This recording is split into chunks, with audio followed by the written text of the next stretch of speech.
Hey guys, welcome to another video here on the Chesnoid Gaming channel. A bonus video today because EA have announced loads of information about Ultimate Team on FIFA 20. They released an in-depth pitch notes article as well as a brief synopsis of all of the various different things that are coming for the new game in less than 2 months time now. I will leave links in the description to the articles themselves if you want to have a read through of your own. I won't go mad in depth in this video because you don't want to see me sit here for half an hour and just spiel at you. So we'll cover the quick bullet points. I'll go a little bit more in depth with the pitch notes article itself, tell you what I know, tell you what kind of give you a brief idea of any behind the scenes that I might have so far that I'm allowed to share with you, and then from there I want to know what you guys think. Let me know in the comment section down below. Let me know on Twitter. You'll find a link to that in the description as well. If there are any questions you have, then do leave them in the comment section, and feel free to send me questions on Twitter as well. If there are enough questions, then I might do a Q&A video. If not, I'll just reply to you on Twitter. I'll reply to you in the comment section down below and let you know the answers to anything you might have. So we're going to start by just having a look at the brief bullet points, and then we'll go into the pitch notes article itself, which is a little bit more in depth. It's not crazy in depth, but it certainly offers up a load of information that is really building the hype for FIFA 20. FIFA 20 Ultimate Team does look like it's going to be significantly improved feature-wise from FIFA 19. More of a jump than what we've had in previous years, but we shall wait and see how it gets implemented properly in-game. Do drop the video a like if you enjoy. Make sure you subscribe to the channel as well so you don't miss out on any more FIFA 20 news. There will be career mode information within the next week or so, we hope, from EA. And when that comes out, you can bet your bottom dollar I'll be doing a video like this for that as well. So for now, I'm going to hop in. Like I said, go and have a read through of your own. Links in the description to the articles. Ask me any questions in the comments and on Twitter. But let's jump in. We'll start with icons. So with icons on FIFA 20, they have announced already Zinedine Zidane as the cover star of the Ultimate Edition of FIFA 20. Also, we're getting Andrea Pirlo, Didier Drogba, Ian Wright, Ronald Koeman, and a new announcement. Those four were announced on their Twitter account. A new announcement with this pitch notes article is Carlos Alberto, a Brazilian defender from the 60s and 70s, widely renowned as one of the best Brazilian defenders of all time. We shall wait and see what he looks like in-game. Do let me know if you have any ideas as to what their stats might be, or what their ratings might be on their baby, mid, tier and prime icon levels. We don't know at this stage, I believe, if there's going to be prime moments again or not. There was a mixed reception last year when they came out, so I'm kind of leaning towards hoping they're not in FIFA 20, but we shall find out in due course, maybe at Gamescom at the end of August. That's only a few weeks away now. But we have some silhouettes here of potential icons yet to be revealed. We've got all of the returning icons from FIFA 19, as well as a number more here. Now, someone on Twitter has been able to go through and identify those silhouettes, we believe.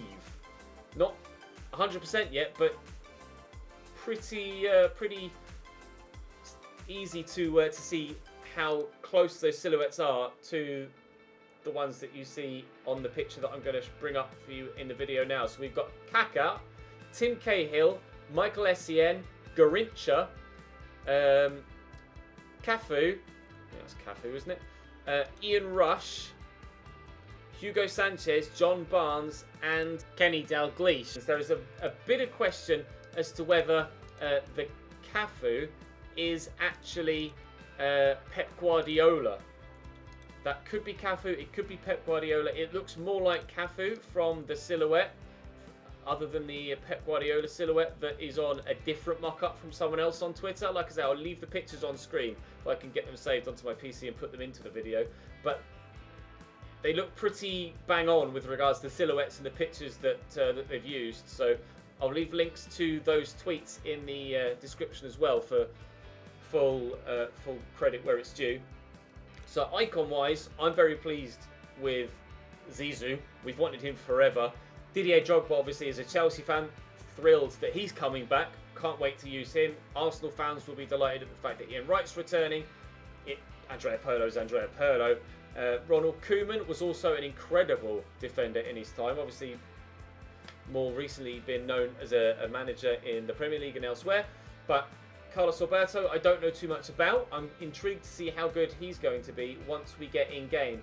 There, in this goalkeeper, defender, midfielder, attacker, there aren't any descriptions, any bios for the new guys. It's only showing stuff for the those that were in FIFA 19. So just to kind of add a hint of mystery to it. So moving on from icons, we have friendlies.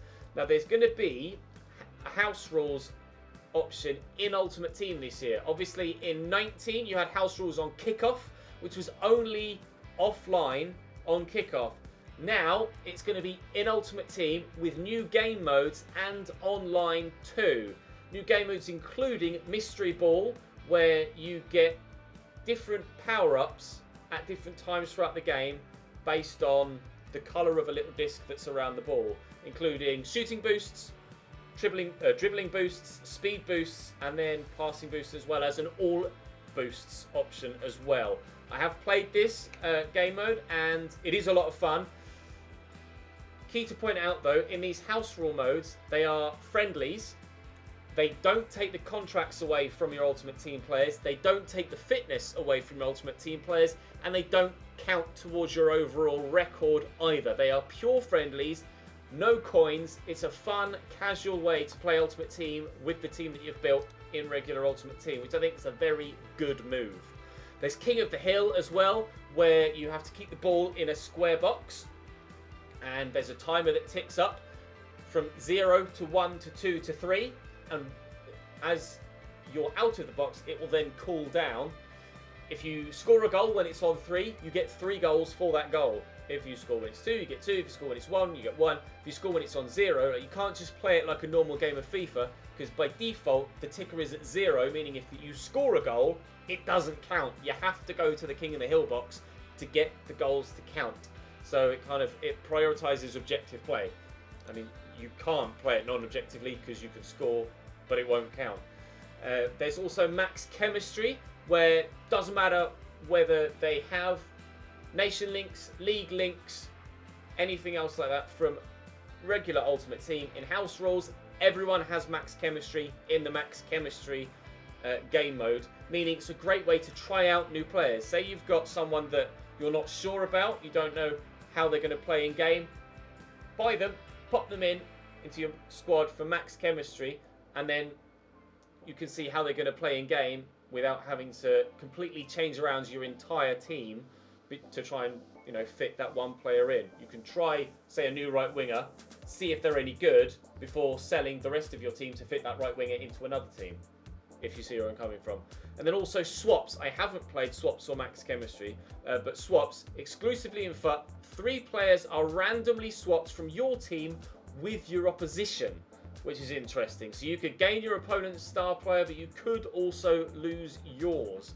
That's a very interesting move. It'd be great to play with friends. Like I say, this is going to be more for the casual player, or just if you get completely burnt out with FUT Champions and Division Rivals, etc., which of course are both returning for FIFA 20, then you can play these house rules, just chill out. You can play them, I think actually there's a graphic for it a little bit later on. You can play them offline for couch play, pretty self-explanatory. You can play them online against randoms, or you can play them against a friend as well. And like I say, don't affect your chemistry, don't affect your contracts, don't affect your fitness, don't affect your overall record. So it's purely for fun, which is something that was being cried out for during the course of FIFA 19. And as you can see there, it will track your statistics for those particular game modes as well, which is nice to see. It's just a little addition. If you're statistically based or statistically minded, then it'll be good for you to try and track that. Maybe you can even see with a certain graphic where you're scoring the majority of your goals, which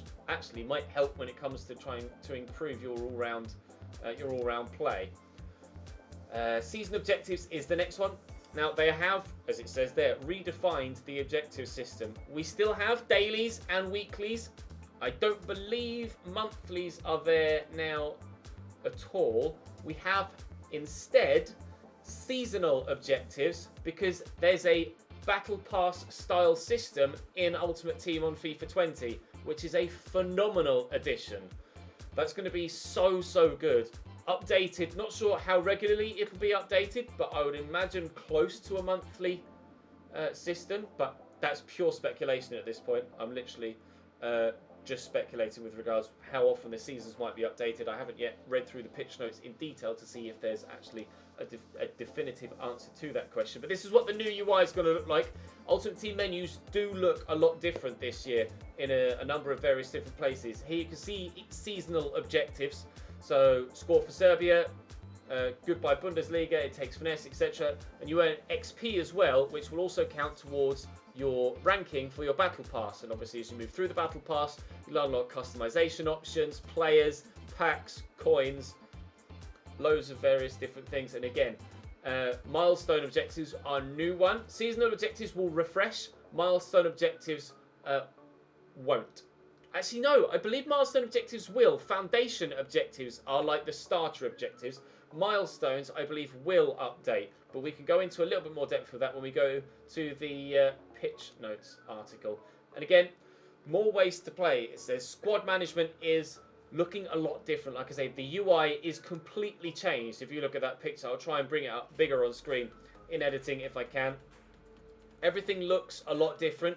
It's going to take a little while to adjust to where to go to do things. Obviously, muscle memory is a big part of how you play Ultimate Team. And even just sorting out the packs on 19 took a little while to get used to from what we were used to on the previous iterations of Ultimate Team. Again, the pack system is similar, but the UI for your squad and using your club and things like that does look a lot different this year. But it is better. It's more intuitive, and once you get used to it with muscle memory, it'll be a vast improvement. Of course, squad battles, division rivals, and FUT champions are back. However, there are some changes to squad battles. There is now no longer a daily cap for matches. You can refresh your squad battles opponent list whenever you like. So you can play as many squad battles matches as you want throughout the week, or as few squad battles matches throughout the week as you would like. Obviously, purely the more you play, the more XP you'll get, the better chances you have of getting the better rewards. But if you have the free time, you can play more than 4 games a day. There is also a featured squad battle, as you can see it says here. You can balance the risk and reward by rematching and replacing your score each week. So say you play it once on world-class difficulty, you could then go in and play it again and try and beat that score on legendary difficulty, or even play again on world-class and maybe win 4-0 rather than 5-0 and refresh the score to try and get some more XP. So it's a great way just to maximise your potential opportunity. Obviously, again, Champions League items will return, and other special items, Team of the Week, etc. And they are making improvements to the companion app as well. So that's the general gist of the overall headline bullet points. I'm now going to jump into the pitch notes article itself and have a deeper look. Like I say, I'll leave it in the I'll leave a link to it in the comment section down below, and if you want to have a look at that, then do so. I'm aware that I have been talking for about 10 minutes or so already, so I'll try not to go mad in depth here, but give you, a decent amount of information as I can. Again, season objectives are a new addition.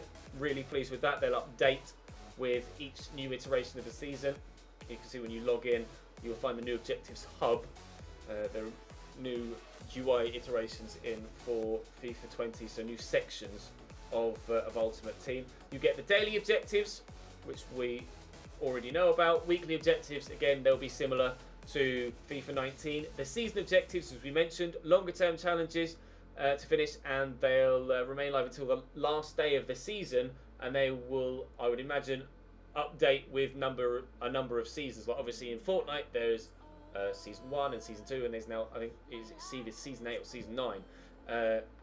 You would imagine that they will do something similar in Ultimate Team. Then dynamic objectives as well, so one's added in on the fly. Dynamic objectives are special time-limited release objective groups which will not have a regular release schedule and will end after a set period of time. Kind of like SBCs, like random SBCs go up, you also get random dynamic objectives, and they can be tied into certain campaigns like Carnival or Team of the Year, and could be instigated by real-world happenings and situations that happen, scenarios that happen in real life in football. So here you can see that the GIF of what was happening earlier on, or one of the pictures that was in the previous article that we're looking at with regards the customization options. They're going more in depth with the customization as well. can see in our first season there will be 30 levels, each with its own season reward or reward choice. There'll be a diverse mix of rewards available, ranging from packs, players, club customization content, of which there is more this year, or other items to help you progress your club, such as match coin boosts, etc. We're looking to balance the season progression to appeal to all types of Ultimate Team players, those who play once or twice a week, to players who play regularly, competing in div rivals and champions, etc. As you level up throughout the season, the bigger both the challenges and the rewards will become. You'll also be able to track your progression and see all the level rewards in the season rewards screen for the duration of the season. As we mentioned, they're also going to be foundation objectives. I believe they're going to be pretty similar to the starter objectives we're used to. And then milestone objectives, which will be like score 100 goals, score 100 goals like this, score 100 goals like that, get some assists, etc, etc. You kind of understand the brief idea behind milestone objectives. They're just kind of ones that you'll achieve over time. With regards to customization, like I mentioned, there is now more options when it comes to customizing your club. You'll have your home and away kits, you'll have your badge, you'll have your ball, you'll have your stadium, but you can now have a custom celebration as well. So rather than just pressing A when you celebrate with a player and they'll do their custom celebration, you can have a separate custom celebration set for your club. So they will do that celebration every time rather than you having to put the button combination in.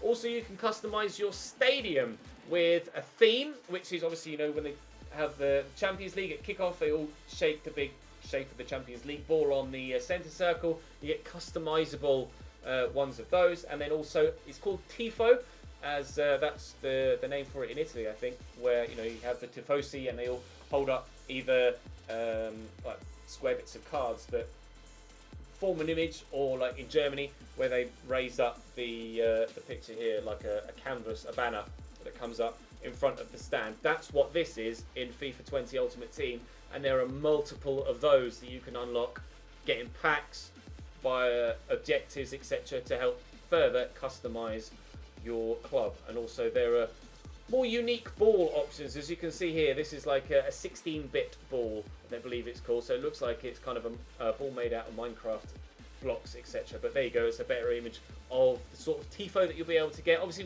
we've had that in FIFA already, but it's in FIFA 19, but it's just been done for you. Like, you'll have Cristiano Ronaldo if you're playing at the Juventus Stadium, or maybe a Ronaldinho, or you know where I'm coming from. Now obviously Zinedine Zidane. We're not sure yet if like kits like this are going to be available, like classic kits. I haven't seen anything about that yet, but we shall wait and see. Again, foot friendlies, I kind of went in a little bit more in depth on that already, so we don't need to cover that too much. Obviously, headers and volleys, survival, long range, no rules, and classic match are still in there, and then obviously the addition of the other four that we saw from the previous image, and this is obviously showing you the all. As I mentioned, the ball has, you can see it's got a trail. In the earlier build that I played, the ball had a little disc ring around it, but as you can see here, you might have to enlarge the image. The ball has a little coloured trail behind it, showing you, indicating which boost is on the ball at that given moment in time. Obviously, this is the all boost, so it's going to be pretty mental, but like there's passing, dribbling, speed, and shooting boosts, and then an all boost as well. And then King of the Hill, as you can see, I mentioned, he's got a ticker that ticks up, and then when you're out of that box, that ticker times down as well. And again, all of these are in Ultimate Team, but don't affect your record. You don't get coins from them, but they don't take your contracts away, they don't take your fitness away. It's purely for fun, which is what FIFA Ultimate Team has been missing. And again, easier squad management screen. Like I say, the UI is going to be a lot different. It will be quite clunky, well, not clunky, but it will be quite alien to you initially to try and navigate around, but I guarantee you will soon get the hang of it, and it will become second nature sooner rather than later. And it is an improved way of looking through your club and finding players to either swap in or swap out. You can go straight to the transfer market from your squad screen, and it's just better in every way. You can see club, and you can scroll through this way, and then again a better image of the various lists on just a wheel now rather than a flick up and down. So you'll just get into the habit of just going press A, flick here, press A, flick there, press A, flick there, press A, flick there, rather than going down, down, down, down, down, down. It's just smoother. Again, squad battles. We mentioned the introduction of the ability to replay the featured squad, and the fact that you don't have to wait to get an opponent refresh. You can now do it as often as you like, which is fantastic. Obviously, a lot of people like to utilise squad battles for rewards. If you don't qualify for FUT Champions, or you don't feel like playing FUT Champions, you're more of an offline player but want to experience Ultimate Team, squad battles is the way forward for that. Other changes, as you can see, for pre-match setup, they say we've redesigned our pre-match flow for matchmaking.